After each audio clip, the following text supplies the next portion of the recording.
ನಿಮ್ಮ ಉದ್ದೇಶನೂ ಅದೇ ಇದೆ. ಸುಮ್ಮನೆ ಬಂದ ತಕ್ಷಣ ತಾವು ನಿಮ್ಮನ್ನು ಒಳಗೊಂಡಂತೆ ಇಲ್ಲ ಅದಿಲ್ಲ ಅದು ಬೇಡ, ಗೊತ್ತಾಯ್ತಾ? ಈಗ ಸಮಸ್ಯೆ ಈಗ ಗಮನಕ್ಕೆ ತಂದಿದ್ದೀರಾ, ಸಮಸ್ಯೆ ಈಗ ಗಮನಕ್ಕೆ ತಂದಿದ್ದು. ಈ ಸಮಸ್ಯೆ ಉಂಟಾಗಿದ್ದು ಎಷ್ಟು ವರ್ಷ ಗೊತ್ತಾ ತಮಗೆ?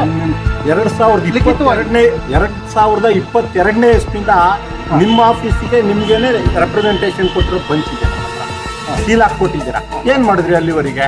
ನಾವು ಇಲ್ಲಿವರೆಗೆ ಬಂದು ಬೀದಿಲಿ ನಿಂತ್ಕೊಂಡು ಬರೋಲ್ಲವರೆಗೂ ನೀವೇನ್ ಮಾಡಿದ್ರಿ? ಅಲ್ಲಿ ಪ್ರಾಕ್ಟಿಕಲ್ ಆಗಿ ಏನಾಗ್ತಾ ಇದೆ, ನಾಳೆ ಮಗು ಒಂದು ಯಾವ್ದಾದ್ರು ಆಕ್ಸಿಡೆಂಟ್ ಆಗಿ ಸತ್ತೋದ್ರೆ ಬೈಲ್ನಲ್ಲಿ ಮೋಟರ್ ವೆಹಿಕಲ್ಗಳು ಬರ್ತವೆ, ಆಟೋ ಬೈಲಲ್ಲಿ ಕಾರ್ಗಳು ಬರ್ತವೆ, ಯಾರ ರೆಸ್ಪಾನ್ಸಿಬಿಲಿಟಿ ಇಲ್ವೋ ಅಧಿಕಾರಿಗಳಿಗೆ? ಬಿಇಒ ಹೇಳ್ತಾರೆ ನನ್ನ ಸ್ವತ್ತಿಂದ ಜವಾಬ್ದಾರಿ ಇಲ್ಲ ಅಂತಾರೆ, ಓಪನ್ ಆಗಿ ಭಿಕ್ಷೆ ಬೇಡ್ತಾರೆ ಬಿಇಒ, ಸರ್ ನನ್ನ ಜಾಗ ಬಿಟ್ಕೊಡಿ ಸರ್ ದಯವಿಟ್ಟು ಅಂತ. ನಾಚಿಕೆ ಆಗ್ಬೇಕು ಅವ್ರಿಗೆ. ನಿಮ್ಮ ಅಧಿಕಾರಿಗಳ ಇಚ್ಛಾಶಕ್ತಿ ಇದೆ ಹೇಳ್ತಾ ಇದೀನಲ್ಲ, ಇದಕ್ಕಿನ್ನ ಇನ್ನೇನ್ ಹೇಳ್ಬೇಕು? ನಾಚಿಕೆ ಆಗ್ಬೇಕು ಅಧಿಕಾರಿಗಳಿಗೆ.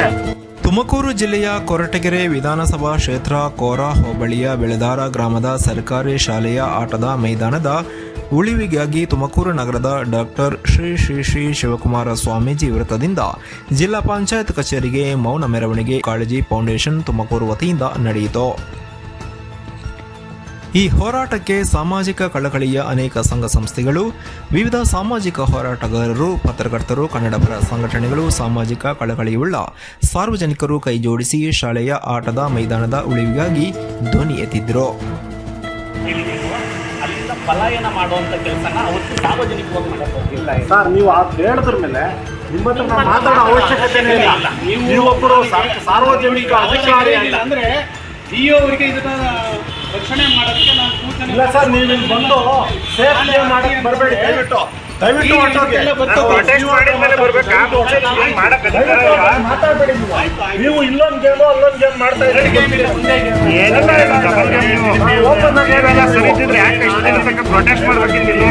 ನೀವ್ ಹೇಳ್ತೀರಿ ಜವಾಬ್ದಾರಿ ನಾನು ವಹಿಸ್ಕೊಳೋದಕ್ಕಾಗಲ್ಲ, ಅಲ್ಲಿನ SDM ಅಬ್ಜೆಕ್ಟ್ ವಹಿಸ್ಕೋಬೇಕು, ಅಲ್ಲಿನ ಮುಖ್ಯೋಪಾಧ್ಯಾಯ ಶಿಕ್ಷಕರು ವಹಿಸ್ಕೋಬೇಕು ಅಂತ ನೀವು ಸ್ಟೇಟ್ಮೆಂಟ್ ಮಾಡ್ತೀರಿ. ನಿಮ್ಗೆ ಯಾವ ಯೋಗ್ಯತೆ ಮೇಲೆ ನೀವು ಬಂದಿದ್ದೀರಿ?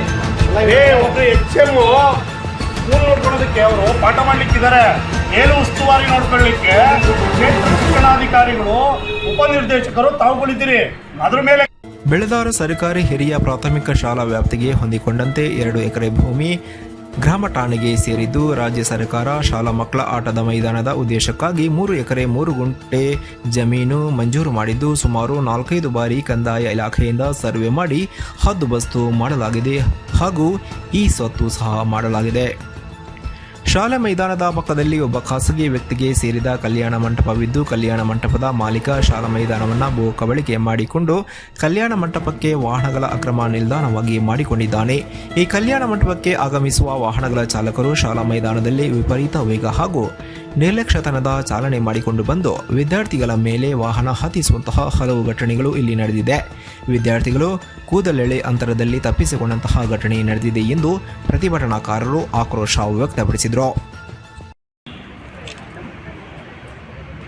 ಏನಾಗಬೇಕು, ನಮ್ಮ ಮಕ್ಕಳಿಗೆ ಸುಸಜ್ಜಿತವಾದ ಶಾಲೆ ನಾವು ಕೊಡಬೇಕು. ಯಾರೇ ಒತ್ತುವರಿ ಮಾಡಿದ್ರೆ ಅದನ್ನು ತೆರವು ಮಾಡಬೇಕು. ನಮ್ಮ ಉದ್ದೇಶನೂ ಅದೇ ಇದೆ, ನಿಮ್ಮ ಉದ್ದೇಶನೂ ಅದೇ ಇದೆ. ಸುಮ್ಮನೆ ಬಂದ ತಕ್ಷಣ ತಾವು ನಿಮ್ಮನ್ನು ಒಳಗೊಂಡಂತೆ ಇಲ್ಲ ಅದಿಲ್ಲ ಅದು ಬೇಡ, ಗೊತ್ತಾಯ್ತಾ? ಈಗ ಸಮಸ್ಯೆ ಈಗ ಗಮನಕ್ಕೆ ತಂದಿದ್ದೀರಾ, ಸಮಸ್ಯೆ ಈಗ ಗಮನಕ್ಕೆ ತಂದಿದ್ದೀರಿ. ಈ ಸಮಸ್ಯೆ ಉಂಟಾಗಿದ್ದು ಎಷ್ಟು ವರ್ಷ ಗೊತ್ತಾ ತಮಗೆ? ಒಂದು ನಿಮಿಷ ನಾನು ನಂದು ಹೇಳ್ಬಿಡ್ತೀನಿ, ಆಮೇಲೆ ಸಂಪೂರ್ಣವಾಗಿ ತಮ್ಗೆ ಅವಕಾಶ ಕೊಡ್ತೀನಿ. ಈ ಸಮಸ್ಯೆ ಬಹುಶಃ 8-10 ವರ್ಷದಿಂದ ಇರೋವಂಥ ಸಮಸ್ಯೆ. ಒತ್ತುವರಿ ಮಾಡಿ ಮನೆಗಳು ಕಟ್ಕೊಂಡು ಎಂಟೈರ್ ಒಂದು ಬೀದಿನೇ ಎನ್ಕ್ರೋಚ್ ಮಾಡಿಕೊಂಡು ಇರೋವಂಥ ಸಮಸ್ಯೆ. 8ರಿಂದ 10 ವರ್ಷದ ಸಮಸ್ಯೆ ಅಲ್ವಾ? 8ರಿಂದ 10 ವರ್ಷದ ಸಮಸ್ಯೆಗೆ ಸೂಕ್ತ ನಿರ್ದೇಶನ ಕೊಟ್ಟಿದ್ದೀವಿ. ಅವರು ಕಾನೂನುಬದ್ಧವಾಗಿ ಪರಿಶೀಲನೆ ಮಾಡಿ ಹೋಗಿ ಯಾವ ರೀತಿ ಒತ್ತುವರಿ ಮಾಡಬೇಕು ಎಲ್ಲ ಗೈಡು ಮಾಡ್ತೇವೆ, ಒತ್ತುವರಿನೂ ತೆರವುಗೊಳಿಸ್ತೇವೆ, ಆ ಎಲ್ಲ ಉಪಕ್ರಮಗಳನ್ನು ತೆಗೆದುಕೊಳ್ತೇವೆ. ಗೊತ್ತಾಯ್ತಾ? ಕಾಲಾವಕಾಶ ಬೇಕಾಗುತ್ತೆ. ಒಂದೇ ಈ ಶಾಲೆದೊಂದೇ ಅಂತಲ್ಲ, ಯಾವುದೇ ಆಗಲಿ ಒತ್ತುವರಿ, ಎಲ್ಲ ಒತ್ತುವರಿಗಳನ್ನು ಕೂಡ ನಿರ್ದಾಕ್ಷಿಣ್ಯವಾಗಿ ಕ್ರಮ ತಗೊಳ್ಳುವಂಥ ಸೂಚನೆ ಇದೆ. ಮಾಡ್ತಾ ಇದ್ದೀವಿ, ಹಂತ ಹಂತವಾಗಿ ಎಲ್ಲ ಸರ್ಕಾರಿ ಆಸ್ತಿಗಳನ್ನು ಉಳಿಸುವಂಥ ಕೆಲಸಗಳು ಮಾಡ್ತಾ ಇದ್ದೀವಿ. ಗೊತ್ತಾಯ್ತಾ? ಒಂದು ನಿಮಿಷ ಈಗ ಕೊಟ್ಟಿದ್ದಾರೆ, ಹಿರಿಯರು ಬಂದಿದ್ದಾರೆ, ನಮ್ಮ SDMC ಅಧ್ಯಕ್ಷರಿದ್ದಾರೆ, SDMC ಅಧ್ಯಕ್ಷರು, ನಾಗರಿಕರೆಲ್ಲ ಕನ್ಸರ್ನ್ ಇಟ್ಕೊಂಡು ಬಂದಿದ್ದೀರಾ. ಹೌದು ಸರ್.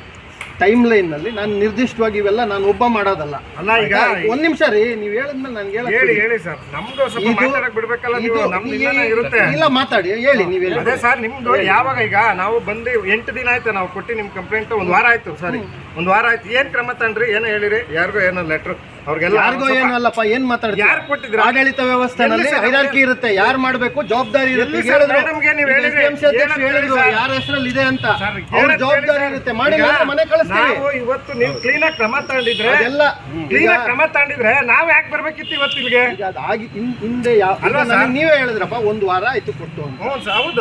ಕೊಡಿ ಈಗ ಒಂದ್ ಕೆಲಸ ಮಾಡಿ ಸರ್, ಈಗ ಒಂದ್ ಕೆಲಸ ಬಿಡಿ, ಮಾಡಿ. ನಾನು ಅಲ್ಲ ಆಯ್ತು, ಈಗ ಅಲ್ಲ ಈಗ ಒಂದ್ ಕೆಲಸ ಮಾಡಿ, ಇದನ್ನ ಮಾಡಿ ಡೆವಲಪ್ಮೆಂಟ್ ಆಯ್ತು. ಒಂದ್ ಕೆಲಸ ಮಾಡಿ ಸರ್, DDPI PEOಗೆ ಇಮ್ಮಿಡಿಯೇಟ್ ಆಗಿ ನೀವು ಸಸ್ಪೆಂಡ್ ಮಾಡಬೇಕು. ಈ ಪ್ರಕರಣದಲ್ಲಿ ನೀವು ವಿಚಾರಣೆ ಮಾಡಿ ಇಲಾಖೆ ತನಿಖೆ ಮಾಡಲೇಬೇಕಿದು, ಇಲ್ಲದೇ ಇದ್ರೆ ಅದು ಸರಿ ಹೋಗೋದಿಲ್ಲ. ಆಮೇಲೆ ಇದು 5 ಸರಿ ಸರ್ವೆ ಆಗಿರೋದ್ರಿಂದ ಸರ್ವೆ ಅವಶ್ಯಕತೆ ಇಲ್ಲ. ಆ ಚೆಕ್ಬಂದಿ ಎಲ್ಲ ಆಗಿದೆ. ಈಗ ಇಮ್ಮಿಡಿಯೇಟ್ ಆಗಿ ಅಲ್ಲಿ ಯಾರು ತೊಂದರೆ ಕೊಟ್ರೆ ನೀವು ಪೊಲೀಸ್ ಫೋರ್ಸ್ ಇಟ್ಕೊಂಡು ನೀವು ಕಾಂಪೌಂಡ್ ಹಾಕ್ಸಿ.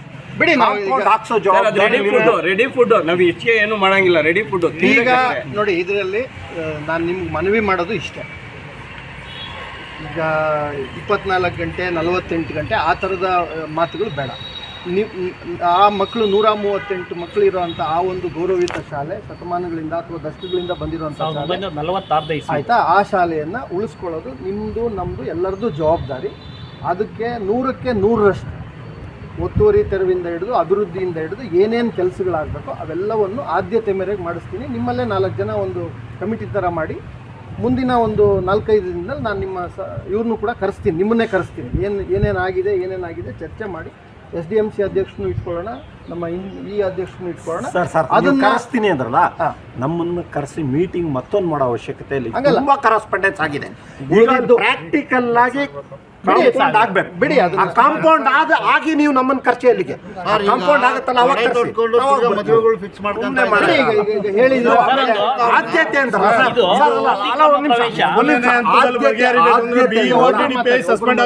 ಅಲ್ಲ ಆದ್ಯತೆ ಅಂದ್ರಲ್ಲ, ಈ ಆದ್ಯತೆಗಳನ್ನ ಈ 3-4 ವರ್ಷದಿಂದ ಅದು ಬಿಡಿ. ಈಗ ಇವತ್ತು ಆದ್ಯತೆ ಈಗ ಲೆಟರ್ ಕೊಟ್ಟ ಮೇಲೆ ಕನ್ಸರ್ನ್ ಇಲಾಖೆ ಕೊಡಿ ಅಂತ ನಾನು ಹೇಳಿಲ್ಲ.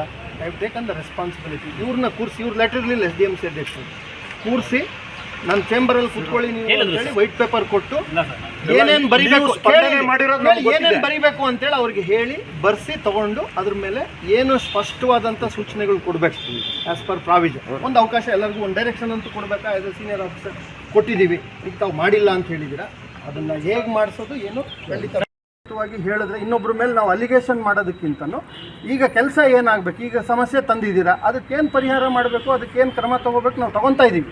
ಅದ್ರ ಬಗ್ಗೆ ಮಾತಾಡಿದ್ರೆ ನನಗೆ ಒಂದು ಸೊಲ್ಯೂಷನ್ ಸಿಗುತ್ತೆ. ನಮಗೆ ಅಲ್ಟಿಮೇಟ್ಲಿ ನೀವು ಉದ್ದೇಶ ಏನು, ಶಾಲೆ ಇದು ಮಾಡಿಕೊಡ್ಬೇಕು ಅನ್ನೋದಿದೆ. ಇಲಾಖೆ ಇದೆ, ಅದಕ್ಕಂತಲೇ ಡೆಡಿಕೇಟೆಡ್ ಇಲಾಖೆ ಇದೆ, ಗೊತ್ತಾಯ್ತಾ? ನನಗೆ 29 ಇಲಾಖೆ ಇರ್ತದೆ. ಮತ್ತು ಮಾರ್ಚ್ ಎಂಡಲ್ಲಿ ಎಲ್ಲರೂ ಅವ್ರವ್ರದ್ದೇ ಆದಂಥ ಒತ್ತಡಗಳಿರ್ತದೆ, ಕ್ಷೇತ್ರದಲ್ಲಿ ಕೆಲಸಗಳಾಗಿರ್ತವೆ, ಪಾವತಿಗಳಿರ್ತದೆ, ಇನ್ಸ್ಪೆಕ್ಷನ್ಗಳಿರ್ತದೆ, ಬರದ ಸನ್ನಿವೇಶ ಇದೆ, ಎಲ್ಲನೂ ಕೂಡ ನಾವು ಅರ್ಥ ಮಾಡ್ಕೊಳ್ಬೇಕಾಗ್ತದೆ. ಆ ಹಿನ್ನೆಲೆಯಲ್ಲಿ ತಾವು ಸಮಸ್ಯೆ ಏನಿದೆ ಅದನ್ನು ಗಮನಕ್ಕೆ ತೊಗೊಂಬಂದಿದ್ದೀರಾ. ಅದ್ರ ಮೇಲೆ ಏನು ಕ್ರಮ ಆಗಿದೆ ಅದನ್ನು ನಾನು ಪರಿಶೀಲನೆ ಮಾಡ್ತೀನಿ. ಅದ್ರ ಮೇಲೆ ಏನು ಸೂಕ್ತ ಕ್ರಮ ತೆಗೆದುಕೊಳ್ಬೇಕೋ ಕಡ್ಡಾಯವಾಗಿ ತೆಗೆದುಕೊಳ್ತೀವಿ. ನನಗಿಂತ ಹೆಚ್ಚಾಗಿ ಆಯಾ ಇಲಾಖೆಯ ಜವಾಬ್ದಾರಿ ಅದರಲ್ಲಿ ಹೆಚ್ಚಿದೆ, ಗೊತ್ತಾಯ್ತಾ? ನೀವು ನಿಮ್ಮ ಮನೆ ಓನರ್ ನೀವಿದ್ದಾಗ ನಿಮ್ಮ ಮನೆಯನ್ನು ಉಳಿಸ್ಕೊಳ್ಳೋ ಅಂಥದ್ದು ನಿಮ್ಮ ಜವಾಬ್ದಾರಿ ಇರುತ್ತೆ ಅಲ್ವಾ? ನನ್ನ ಮನೆಗೆ ಯಾರೋ ಒಬ್ಬರು ಅತಿಕ್ರಮಣ ಮಾಡಿದರು ಅಂದರೆ ಇಲ್ಲಿಗಲ್ ಟ್ರೆಸ್ಪಾಸ್ ಅಂತೇಳಿ ಕೇಸ್ ಹಾಕಬೇಕಾಗ್ತದೆ. ಅತಿಕ್ರಮ ಪ್ರವೇಶ ಮಾಡಿದ್ರು ಅಂತೇಳಿ ದೂರು ದಾಖಲು ಮಾಡಬೇಕಾಗ್ತದೆ. ಉಳಿಸ್ಕೊಳ್ಳೋ ಅಂಥ ಕೆಲಸ ನಾವು ಮಾಡಬೇಕಾಗ್ತದೆ. ಆ ಕೆಲಸವನ್ನು ನಾವು ಯಾವ್ಯಾವ ಇಲಾಖೆ ಇದ್ದಾವೋ ಆ ಎಲ್ಲ ಇಲಾಖೆಗಳಿಂದ ಮಾಡಿಸ್ತೀವಿ. ನಮ್ಮ ಜವಾಬ್ದಾರಿ ರೀತಿ ಎಲ್ಲರದ್ದು ಜವಾಬ್ದಾರಿ ಇದೆ, ಅದನ್ನು ನಾವು ಮಾಡಿಸ್ತೀವಿ. ಹೇಳಿ. ಈಗ ನೀವು ಹೇಳಿದ್ರಿ ಇವ್ರು ಬಂದು 24 ಗಂಟೆ ನಾನೆಲ್ಲ ಇನ್ಸ್ಟ್ರಕ್ಷನ್ ಕೊಡಿ. 2022ನೇ ಇಸ್ವಿಯಿಂದ ನಿಮ್ಮ ಆಫೀಸಿಗೆ ನಿಮ್ಗೇನೆ ರೆಪ್ರೆಸೆಂಟೇಷನ್ ಕೊಟ್ಟಿರೋ ಬಂಚ್ ಇದೆ ನಮ್ಮ ಹತ್ರ. ಸೀಲ್ ಹಾಕ್ಕೊಟ್ಟಿದ್ದೀರಾ. ಏನು ಮಾಡಿದ್ರಿ ಅಲ್ಲಿವರೆಗೆ? ನಾವು ಇಲ್ಲಿವರೆಗೆ ಬಂದು ಬೀದಿಲಿ ನಿಂತ್ಕೊಂಡು ಬರೋಲ್ಲವರೆಗೂ ನೀವೇನು ಮಾಡಿದ್ರಿ? ನೀವು ಬರೀ ಕರೆಸ್ಪಾಂಡೆನ್ಸ್ ಮಾಡೋದು, ಸೂಚನೆ ಕೊಡೋದು, ಆದೇಶ ಮಾಡೋದು ಮಾಡ್ತಾ ಇದ್ರೆ ಅಲ್ಲಿ ಪ್ರಾಕ್ಟಿಕಲ್ಲಾಗಿ ಏನಾಗ್ತಾ ಇದೆ? ನಾಳೆ ಮಗು ಒಂದು ಯಾವುದಾದ್ರೂ ಆಕ್ಸಿಡೆಂಟ್ ಆಗಿ ಸತ್ತೋದ್ರೆ ಬೈಲ್ನಲ್ಲಿ ಮೋಟರ್ ವೆಹಿಕಲ್ಗಳು ಬರ್ತವೆ, ಆಟದ ಬೈಲಲ್ಲಿ ಕಾರ್ಗಳು ಬರ್ತವೆ. ಯಾರು ರೆಸ್ಪಾನ್ಸಿಬಿಲಿಟಿ ಇಲ್ವೋ ಅಧಿಕಾರಿಗಳಿಗೆ? ಯಾವ ಅಧಿಕಾರಿ ಪೊಲೀಸ್ ಕಂಪ್ಲೇಂಟ್ ಕೊಟ್ಟಿದ್ದಾರೆ? ಒಂದು ನಿಮಿಷ, ನಾನು ಕಂಪ್ಲೀಟ್ ಮಾಡ್ತೀನಿ.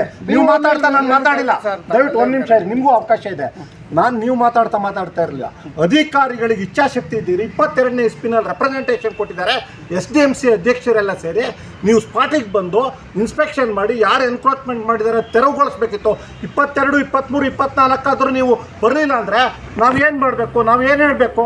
ಕಾರ್ಯಾಂಗ ವಿಫಲ ಅಂತ ಹೇಳ್ಬೇಕಾ ಬೇಡವಾ? ಅವಾಗ ಅದನ್ನ ಹೇಳಿ. ಹೇಳ್ಬೇಕು. ಕಾರ್ಯಾಂಗ ವಿಫಲ ಅಂದ್ರೆ ಅವತ್ತಿಂದ ನೀವು ಅಂದ್ರೆ CEO ನೀವು ಇವತ್ತಿರ್ಬೋದು, ನೀವು ಹಿಂದೆ ಯಾರೋ ಇನ್ನೊಬ್ಬ ಇರ್ಬೋದು.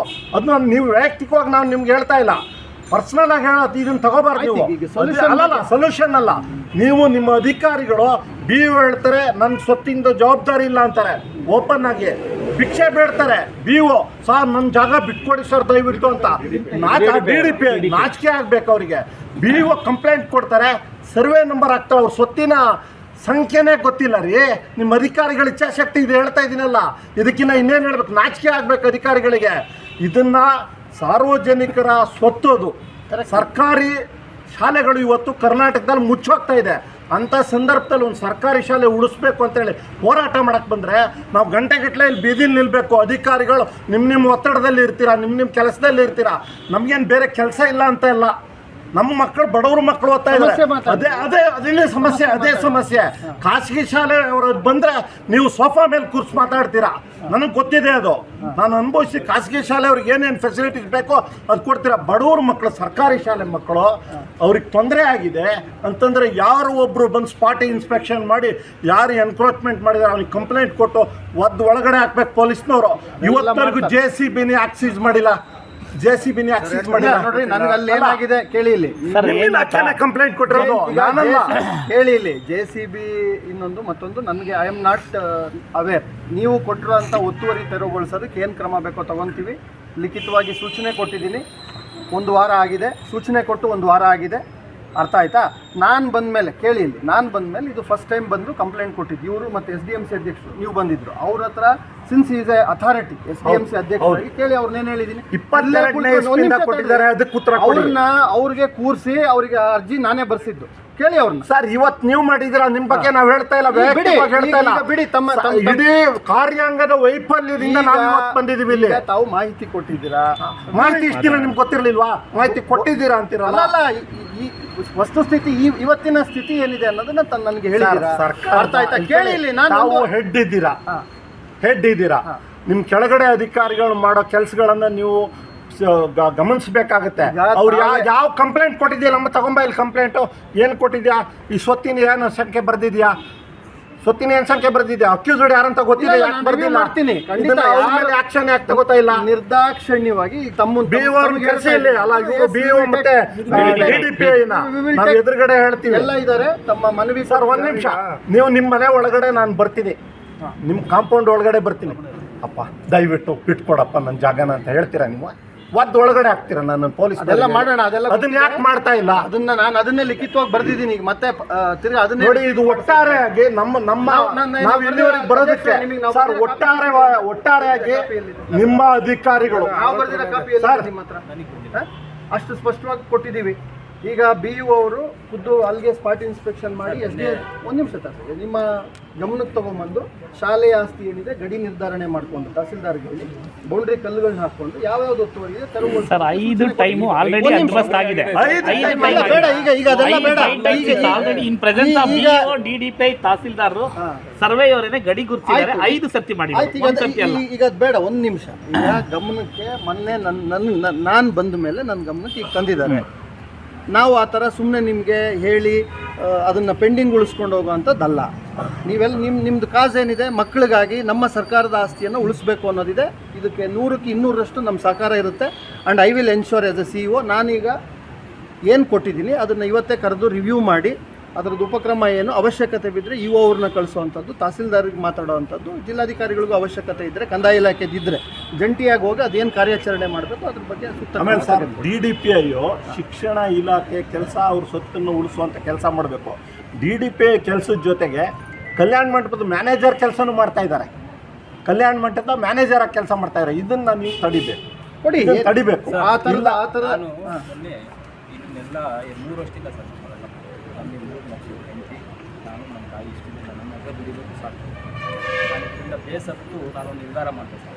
ನನ್ನ ಜೊತೆ ಶಾಲಾ ಅಭಿವೃದ್ಧಿಗಾಗಿ ಕೊರಟಗೆರೆ ವಿಧಾನಸಭಾ ಕ್ಷೇತ್ರದ ಶಾಸಕ ಹಾಗೂ ಸಚಿವರಾದ ಡಾಕ್ಟರ್ ಜಿ ಪರಮೇಶ್ವರ್ ಮಕ್ಕಳ ಹಿತದೃಷ್ಟಿಯಿಂದ ಆಟದ ಮೈದಾನದ ಸುತ್ತಲೂ ತಂತಿ ಬೇಲಿ ನಿರ್ಮಾಣ ಕಾಮಗಾರಿಗೆ ಸುಮಾರು 5 ಲಕ್ಷ ರೂಪಾಯಿ ಮಂಜೂರು ಮಾಡಿದರೂ ಸಹ ಶಿಕ್ಷಣ ಇಲಾಖೆಯ ಕ್ಷೇತ್ರ ಶಿಕ್ಷಣಾಧಿಕಾರಿ ತಹಶೀಲ್ದಾರ್ ಮೈದಾನವನ್ನು ಹದ್ದುಬಸ್ತು ಮಾಡಿಕೊಂಡು ಮಕ್ಕಳ ಆಟದ ಮೈದಾನ ಉಳಿಸುವಲ್ಲಿ ಫೇಲ್ಯೂರ್ ಆಗಿ ಕರ್ತವ್ಯ ನಿಷ್ಠೆ ಮರೆತಿದ್ದಾರೆ ಎಂದು ಪ್ರತಿಭಟನಾಕಾರರು ಆಕ್ರೋಶ ವ್ಯಕ್ತಪಡಿಸಿದರು. ಅಲ್ಲಿಂದ ಪಲಾಯನ ಮಾಡುವಂತ ಕೆಲಸನ ಅವತ್ತು ಸಾರ್ವಜನಿಕವಾಗಿ ಮಾಡಲ್ಲ. ಸರ್ ನೀವು ಹೇಳಿದ್ರ ಮೇಲೆ ನಿಮ್ಮ ಹತ್ರ ನಾವು ಮಾತಾಡೋ ಅವಶ್ಯಕತೆನೇ ಇಲ್ಲ. ನೀವೊಬ್ಬರು ಸಾರ್ವಜನಿಕ ಅಧಿಕಾರಿ ಅಲ್ಲ. ಅಂದ್ರೆ ಡಿಒ ಅವರಿಗೆ ಇದನ್ನ ರಕ್ಷಣೆ ಮಾಡೋದಕ್ಕೆ ನಾನು ಸೂಚನೆ ಇಲ್ಲ ಸರ್, ನೀವು ಇಲ್ಲಿ ಬಂದು ಸೇಫ್ ಮಾಡಕ್ಕೆ ಬರಬೇಡಿ. ದಯವಿಟ್ಟು ಹೊರಟೋಗಿ. ಮಾತಾಡಬೇಡಿ ನೀವು. ನೀವು ಇಲ್ಲೊಂದು ಗೇಮ್ ಅಲ್ಲೊಂದು ಗೇಮ್ ಮಾಡ್ತಾ ಇದ್ದೀರಿ.